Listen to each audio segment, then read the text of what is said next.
Flood cushion ఏర్పాటు చేయకపోవడం వల్ల ఆ నీళ్లు పై నుంచి వచ్చే నీళ్లు కింద పులిచింతల కింద దిగువన వచ్చే నీళ్లు ఈ రెండు నీళ్లు కలిసి ఒక ప్రళయంగా ఏర్పడి చివరికి బుడమేరును కూడా కృష్ణానదికి పోవాల్సిన బుడమేరును కూడా తన ఇంటిని రక్షించుకునేందుకు బుడమేరులో కూడా అర్ధరాత్రి దాటిన తర్వాత ప్రజలకు నోటీస్ ఇవ్వకుండా ప్రజలకు సమాచారం ఇవ్వకుండా బుడమేరులో గేట్లను కూడా ఎత్తేసి విజయవాడలోకి నీళ్ళు పూర్తిగా పంపించడం జరిగింది. నేను అడుగుతా ఉన్నా, చంద్రబాబు నాయుడు చేసిన ఈ దుశ్చర్యకు, చంద్రబాబు నాయుడు చేసిన ఈ తప్పుడు పనికి ఏకంగా 60 మంది పైచిలకు చనిపోయినారు. ఇంకా ఎక్కువ మంది చనిపోయి ఉండొచ్చు. రిపోర్ట్లు వస్తూ ఉన్నాయి. ఈ 60 మంది ఇంతకుముందు ఎప్పుడైనా తుఫాను వచ్చినప్పుడు 60 మంది చనిపోయిన ఘటన ఎప్పుడైనా మనం చూసామా? 60 మంది ఏకంగా పైన మనుషులు చనిపోతే ఇది చంద్రబాబు నాయుడు చేసిన తప్పిదం కాదా? చంద్రబాబు నాయుడు మీద కేసు చంద్రబాబు నాయుడు గారి మీద నెగ్లిజెన్స్ కేసు అనేది ఎందుకు నమోదు చేయకూడదు అని అడుగుతా ఉన్నా. చంద్రబాబు నాయుడు గారు అనే వ్యక్తి వల్ల 60 మంది చనిపోయిన తర్వాత పైన ఫ్లడ్ కుషన్ పెట్టకపోవడం వల్ల, రిలీఫ్ క్యాంపులు ఏర్పాటు చేయకపోవడం వల్ల ఏకంగా 60 మంది పైచిలుకు చనిపోయారు. కొన్ని లక్షల మంది ఈ రోజు అగసాట్లు పడతా ఉన్నారు. అయితే లూటీ చేశాడో మళ్ళీ తిరిగి అదే విధంగా ఈరోజు ప్రజలను మభ్యపెట్టాలనేటువంటి మాయ చేయాలనేటువంటి ఆలోచనతో మళ్ళీ అదే అసత్యాలు, అదే అబద్ధాలు ఆయన మాట్లాడుతున్నటువంటి పరిస్థితి. ఏదైతే ఈరోజు విజయవాడ నగరాన్ని ముంచేసినటువంటి బుడమేరు పాపం నీది కాదా అని చెప్పి జగన్మోహన్ రెడ్డిని సూటిగా అడుగుతూ ఉన్నా.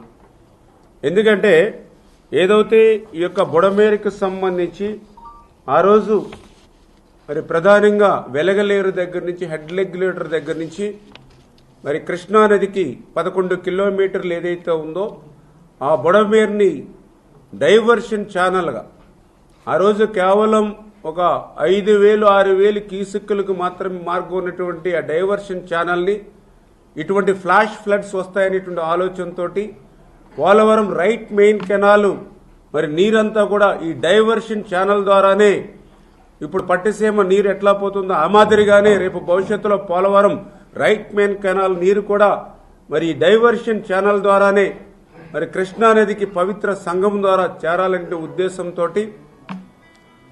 మరి ఏదైతే 37,500 క్యూసెక్కుల నీరు సామర్థ్యం కలిగేటువంటి విధంగా ఆ బుడమేరు ఏదైతే డైవర్షన్ ఛానల్ని ఎక్స్టెండ్ చేయడానికి, అదేవిధంగా ఏదైతే లైనింగ్ చేయడానికి ఆ రోజు చంద్రబాబు నాయుడు గారు 2014లో మరి ఆయన నిజంగా 464 కోట్లు ఏదైతే జీవో నెంబర్ 638 638 జీవో తోటి 2014 9/10/2014 సంవత్సరం 464 కోట్లు ఏదైతే లైనింగ్ కి అదేవిధంగా ఎక్స్టెన్స్ కి ఆ రోజు చంద్రబాబు నాయుడు గారు అధికారంలోకి వచ్చినటువంటి మరుక్షణమే బుడమేరుని ఎక్స్టెన్షన్ చేయాలి అనేటువంటి ఆలోచనతో ఆ రోజు జీవో ఇచ్చి టెండర్లు పిలిచి 3 ఏజెన్సీలు వచ్చి ఆ రోజు 5 సంవత్సరాల్లో మరి 70-80% పనులు చేస్తే మిగిలినటువంటి బ్యాలెన్స్ పనులు కూడా మరి ఆ రోజు 13 మరి ఏదైతే 3/2019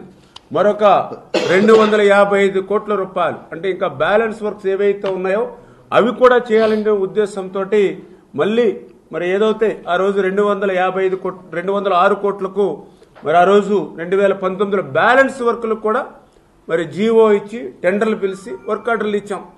మరి నేను అడుగుతూ ఉన్నా జగన్మోహన్ రెడ్డిని, మరి తర్వాత 2019లో నువ్వు అధికారంలోకి వచ్చిన తర్వాత మరి 5 సంవత్సరాలలో మరి కనీసం ఎందుకు ఒక్క ₹1 పని ఆ యొక్క డైవర్షన్ ఛానల్లో చేయలేదు?